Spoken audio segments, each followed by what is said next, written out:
For most of us out there, an afternoon spent at an art gallery sounds like the most boring thing on earth. Kinda like watching paint dry, only the paint dried a long time ago. But not all pieces of art are created equal. Sometimes, artists come up with extremely unusual and incredible ways to express themselves. Want to meet the most incredible and original artists of our time? Let's get it on! Miguel Endara. Psychiatrists have to resort to using Rorschach blot pictures to psychoanalyze their patients, but they would have a field day with Miguel Endara. What started off as a bit of a joke is turned into his full-time profession, creating stunningly detailed portraits using just dots. His most famous piece is of his father, whose face looks like it's been squished up against the canvas. Amazingly, there are over 3.2 million individual spots made by a micron pen. The style is called pointillism and takes an extraordinary degree of patience, concentration, and mental toughness to do. He sits at his desk for 8 hours a day, and just one image takes him 3.5 weeks to complete. What's in the future for this unique artist? Fame, fortune, and carpal tunnel syndrome. Leandro Granado. If beauty is in the eye of the beholder, then the guy who paints using his eyeball must make the most beautiful pictures of all. No, your eyes aren't deceiving you. Leandro Granado is doing exactly what you think he's doing. He snorts a watery mixture of ink and saline up his nose and uses pressure to push the colorful liquid through his eustachian tube, eventually squirting out of his tear duct and onto the canvas. As a child, he would use this unique biological abnormality to freak out his friends at school. We can't say the pictures are any good, really, but people pay a pretty penny to experience the creative process. After all, it's all about the journey and not the destination.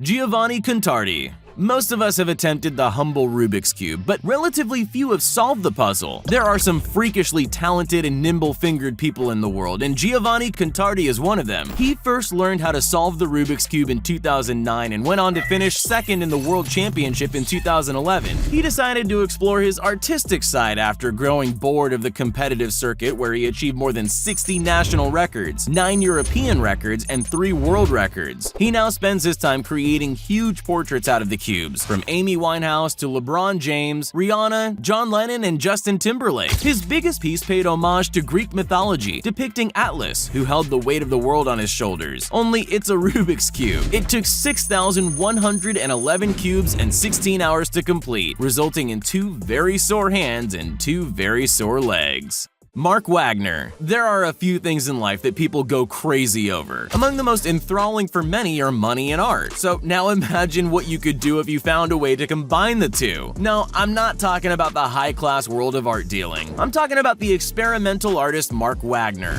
Mark is something of a criminal artist, as it's actually illegal to destroy American currency. Still, that doesn't stop his incredibly intricate works from being highly sought out. That and how totally unbelievable it is that such detailed pieces are made exclusively from $1 bills. With art supplies costing what they do, this method might actually be cheaper than having to buy materials.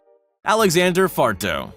Banksy made street art famous in the 90s by spray painting buildings under the cover of darkness. Alexander Farto explores what he calls the aesthetics of vandalism by peeling back whole layers of the building itself to complete his New Age murals. He uses chunks of wood, metal poles, and power tools to scrape back paint layers and sheetrock walls in intricate ways. He upped the ante by incorporating acid and even explosives into his repertoire to remove stone and brickwork on the outside so his etchings will withstand the elements. He gets great satisfaction from peeling back the covered-up history of old buildings, bringing it to the surface for all to see, proving that it's not only onions and ogres that have layers. Hongbo. There's an old Chinese saying, life is as fragile as paper. Hongbo is building on this analogy by making his art imitate life, in the form of incredibly intricate and delicate folded paper. There's a bit more to it than that though. From a distance, and even up close, the display looks like just a pile of rocks. It isn't until he started to unfold the paper that you realize each fake stone is actually a mini piano accordion of thousands of folded patterns. Nearby are a stack of logs that become an optical illusion of sorts when Lee grabs the end and walks back, making them look like gooey pieces of melted chocolate. It's a great career for the slinky obsessed.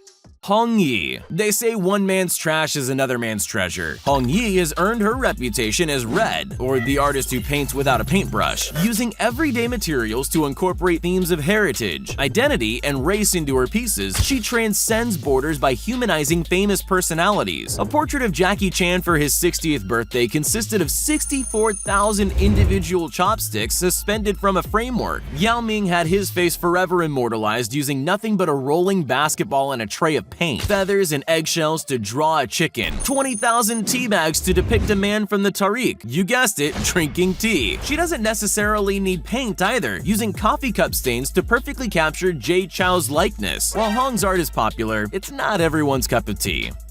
Jim Donovan. Coastal kids spent their childhoods building sandcastles and drawing their names in the sand with pieces of driftwood. Jim Donovan never grew up, it seems, and loves nothing more than hitting the sand with his trusty rake. His skills have improved out of sight over the years, with impressive sand carvings that would make any 9-year-old green with envy. Tessellating shapes, spiraling fractals, and 3D prisms are so neatly done that they could easily be confused with crop circles made by E.T. There are no obvious footprints around the drawings, with each one planned out carefully to create the illusion that they just sprang up out of nowhere with no human influence. This is a man who loves the feeling of sand between his toes.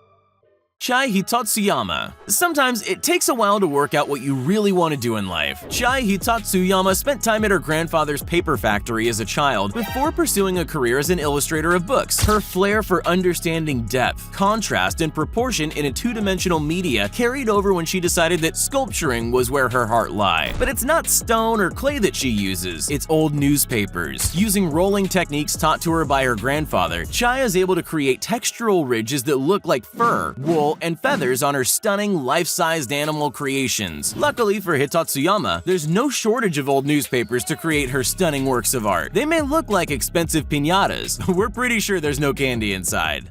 Simon Beck.